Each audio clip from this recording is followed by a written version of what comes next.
Sabalenka and Badosa put friendship aside for semi-finals, yet when Aryna Sabalenka and Paula Badosa take to the court for their Australian Open semi-final on Thursday, it may only add to the pressure. The pair are close friends, with Sabalenka going so far as to call Badosa her soulmate in Stuttgart last year. "I love Paula very much," the 26-year-old Belarusian said. "She is an incredible person. It is very important to have friends on the circuit, so when you find someone who you feel is your soulmate, it is the best thing that can happen to you." Their friendship has grown over the past few years, with the pair practicing together and wearing matching outfits during the 2024 US Open, as well as posting about each other on social media. "We realized that we had very similar personalities and we get along very well, and that we're both very, very competitive," Badosa told the Tennis Channel's Inside In podcast, External, in March. "It's very nice for me having a friend on tour because it's very tough to find. But with a place in the final at stake, that friendship will have to be put on hold in Melbourne." This is not the first meeting between the two. They have played 8 times before, with Sabalenka winning the past 6, but it is comfortably the most high-profile.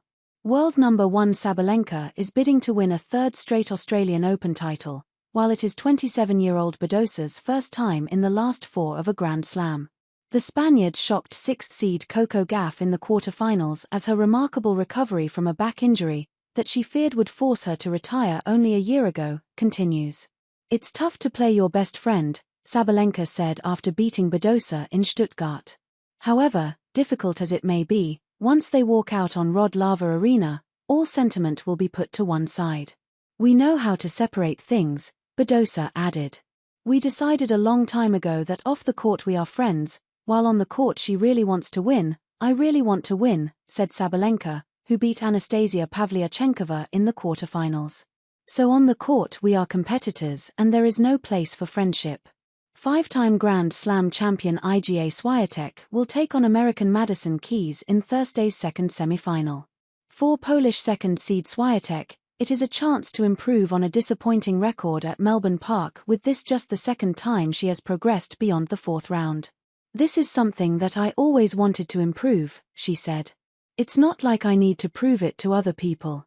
It's more that I need to kind of believe. I feel I believe more now." Big-hitting Keys, seeded 19th, will provide a stern test for Swiatek, who has had issues against such players in the past. The former world number 1 has won 4 of her 5 matches against Keys, but 3 of those victories came on her favored clay surface. On hard courts, they have won 1 match apiece. Keys, who has won her past 10 matches and triumphed at the Adelaide Open earlier this month, has a point to prove after coming up short at majors over the years. Victory over Swiatek would put the 29-year-old through to a second final and her first since 2017 at the US Open. "There have been periods of my career where it felt like if I didn't win a Grand Slam, then I hadn't done enough, and I didn't live up to my potential in all of that," Keys said. "That took a lot of the fun out of the game, and there were times where it felt paralyzing out on the court because it felt as if I needed it to happen instead of giving myself the opportunity to go out and potentially do it.